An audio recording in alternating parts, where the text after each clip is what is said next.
I plan to present to you about a very simple change that we made to our referral and assessment pathway. And this was myself and my colleague Rachel Marsden. Rachel is the Care Centre Coordinator for the Oxford MND Care Centre. They're a regional centre and one of the larger centres within the UK. I'm Julie Young. I lead the sleep and ventilation service, also in Oxford, but on a different site. So we provide home ventilation to a range of patients, not just with neuromuscular conditions, but with obesity, hypoventilation, chest wall deformities, COPD, as well as many patients on CPAP for obstructive sleep apnea. So although we're on separate sites, we've got really strong links, and patients with MND under the Oxford MND Care Centre have really good access to our care. We did recognise, though, that pathway wasn't particularly quick. So this time last year in Brussels, myself and Rachel were in the coffee queue and came up with the idea of offering oximeters in MND clinic rather than having to wait, therefore reducing the speed of the pathway. So, my plan for this presentation is first of all to just go through a bit of respiratory management, although we've gone through that in the previous presentation. Then the specifics of overnight oximetry, the change that we implemented, and then an audit we did to see what effect that had.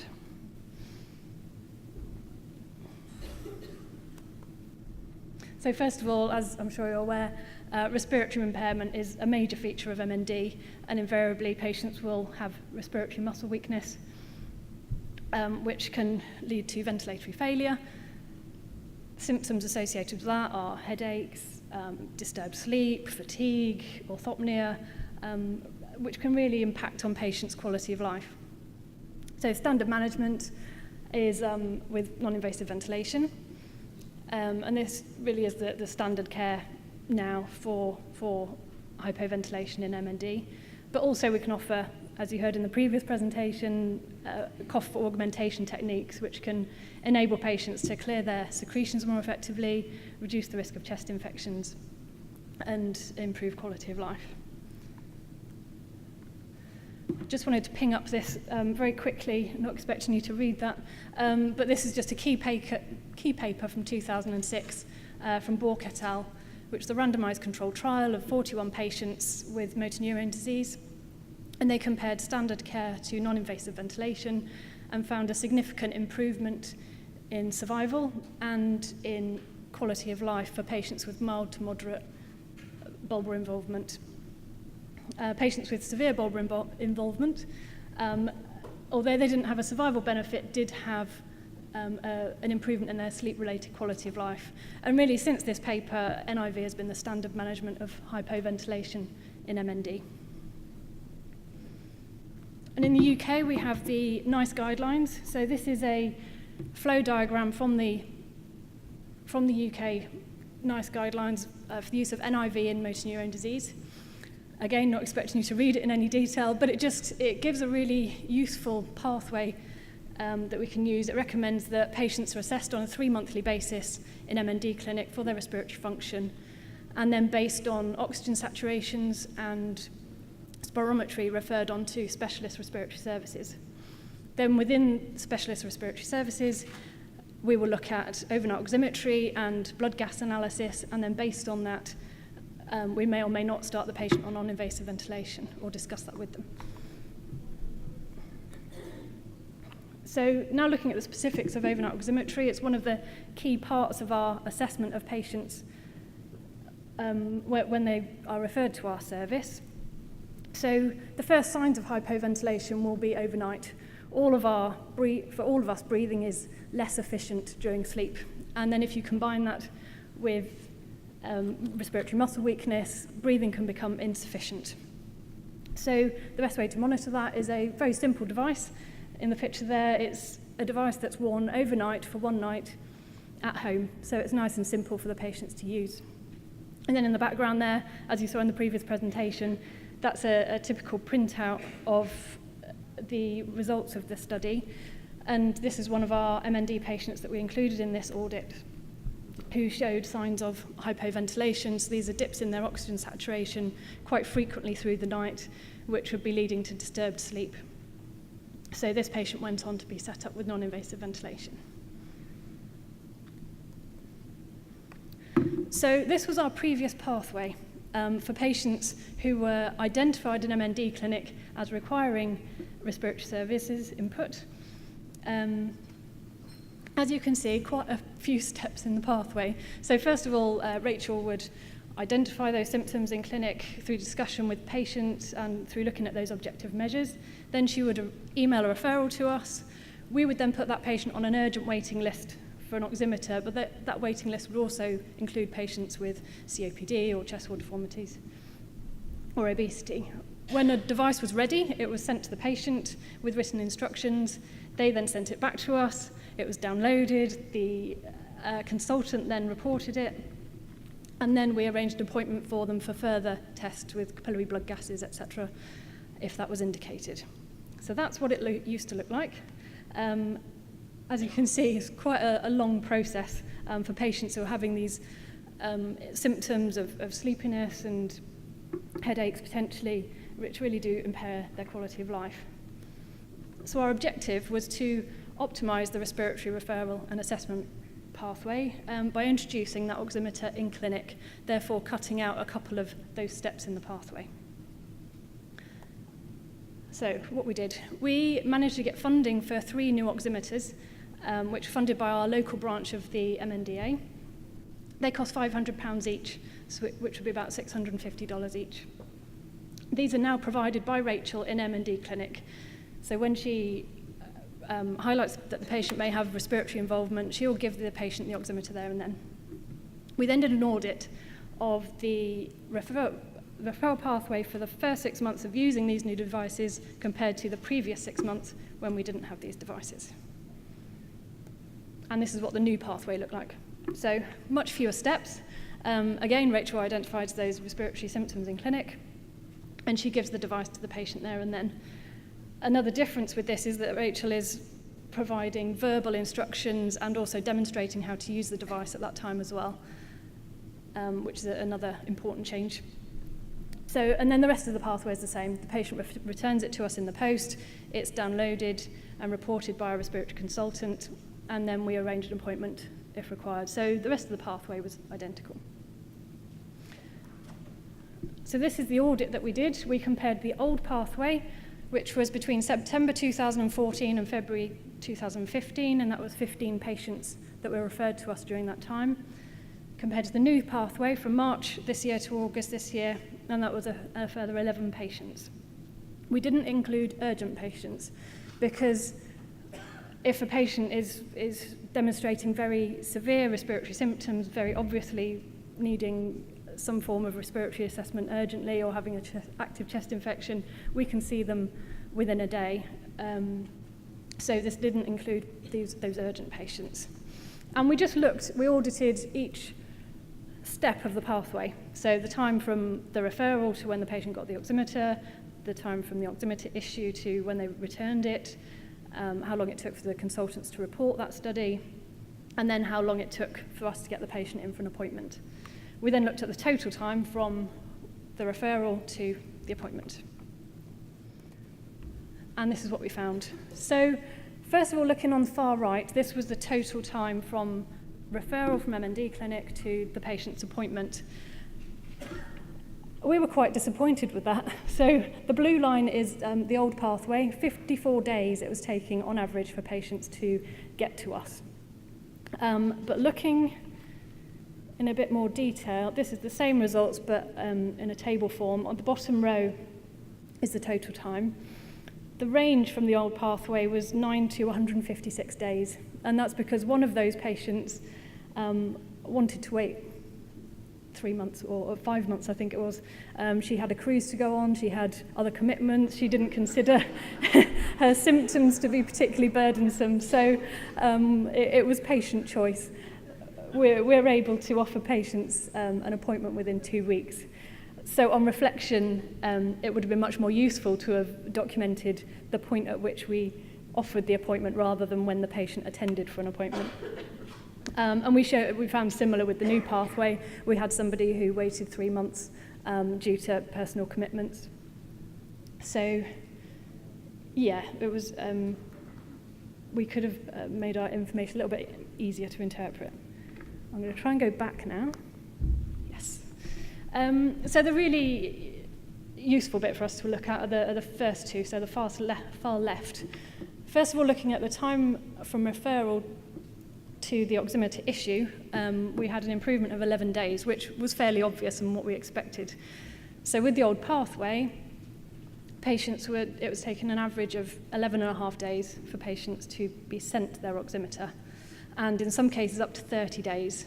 And that's because our pool of oximeters wasn't very big. Even though they were on an urgent waiting list for the oximeter, it did sometimes take some time to get to them. Obviously, that was reduced to 0 because Rachel was giving them out in clinic with the new pathway. So already we'd cut 11.5 days off of the pathway. Interestingly, though, looking at the second two blocks, which is the time from when the oximeter was given to the patient to when they returned it, we found a big improvement. So from 17 days down to 5.5 days. And I think there are a couple of reasons for that. The devices were being given to the patient by Rachel, who was a specialist nurse, so they've already built up a rapport with. They could associate the symptoms that they were describing to her with the device that they were being given to wear. Alongside that, they would be given verbal instructions, demonstration on how to use it, and I think they just had a much better understanding of what the kit was for and what it was about. Whereas with the old pathway, it was turning up on the doorstep up to a month after they'd been to clinic. Weren't really sure what was going on with it, possibly had forgotten what it was related to because they might have discussed a number of things in clinic with Rachel when they saw her. Quite interesting, on the old pathway, there were 3 failed studies. So patients would have, they sent the device back, there wasn't data on the device, so we therefore had to send the device again and get them to repeat it. And I think that's partly because it was written instructions, so they might have misunderstood the instructions, or in some cases the device was so long to get back to us that the batteries had died. So we had to repeat some of those. So looking at these 2 areas, which were the bits that we had an impact on, we saved 23 days, which is quite a big reduction really for somebody who's potentially having symptoms that are impacting on their quality of life. To shave 23 days off the referral process to get to us is quite clinically meaningful. Obviously, it's a small number of patients, but I think it's quite meaningful for the patient. So just a few key messages. I think, although this is a very small change and quite appearingly quite small, but it just indicates the importance of joined-up working between specialist services. I think it also highlights the great work that the MNDA do, because without the funding for the oximeters, we wouldn't have been able to achieve what we did. But also highlights the importance of this forum, because it was here last year that myself and Rachel came up with the idea, and I think it's just a really good opportunity for us to take some time away from our day-to-day work to come up with some ideas and learn from what other people are doing. Any questions? Thank you. Thank you.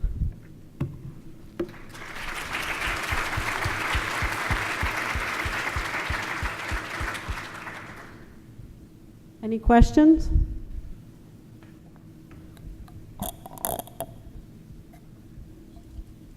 She's running. Congratulations. Very nice work.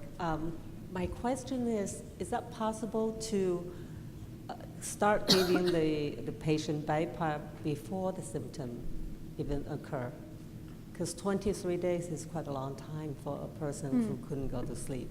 Definitely. I'll be half dead. Yeah, these are not the urgent patients. So if patients either contact Rachel because they're developing sleep-related symptoms or shortness of breath or anything that she's concerned about, then we can see those patients urgently within a week as recommended by the NICE guidelines, but often within a day. So these are those patients that are beginning to show some signs of hypoventilation that may or may not be may or may not need non-invasive ventilation. So of these patients that we assessed, it's approximately 50% who went on to need non-invasive ventilation. So it's at that stage where it's a do they, don't they? They're at the point where they may be needing non-invasive ventilation. Well, I think there are studies showing that if you give a non-invasive ventilation earlier, then FVC 60%. Earlier than that, it has improved the benefit of survival. Definitely, and we do have a very low threshold for giving patients non-invasive ventilation, even if their capillary blood gases are normal, carbon dioxide is normal, then we still offer it to the patient for familiarization to use during the daytime to get used to it. It's getting that balance, isn't it? If you give the non-invasive ventilation too early, it may sit in a cupboard and not be used. It's getting But balance. at least, I think, yes, people might not want the idea of using a BiPAP before they have a symptom, but at least they learn how to use the mask and have an idea, and it's not too scary. So you give people a window of preparation. If you measure blood gas during daytime, it's going to be normal because that person is alert. But the problem happens when nobody's watching, then that's the time blood gas goes down. And I'm just hoping that it can I be think given we've established that even in different countries, the cutoff or the when you're able to start. I mean, I know you're mentioning that before symptoms start, but I can tell you in the United States, unless you have certain numbers, it will not be paid for. So, I mean, these are all good points to continue later, like how can we get things started sooner? And I think it was mentioned that, yes, having people become familiar with the mask and everything is good. But again, if it sits in the closet, it's not good. Hi, I'm Lisa Wolf. I'm from Chicago. Have you thought about using the combined O2 CO2 monitors rather than just the isolated oximeters? No, within our service, we've only ever used oxygen oximetry without the CO2, and then we measure their CO2 during clinic, if that's indicated. So. It is available now as an option, so that you could get it with one night, same time recording. Yeah, It's available I think, everywhere? Yeah, some UK centres do use CO2 monitoring as well as oximetry. I think our consultants like to keep it simple with the oximetry first off, and then if it's indicated, getting them for CO2, well, for blood gas analysis.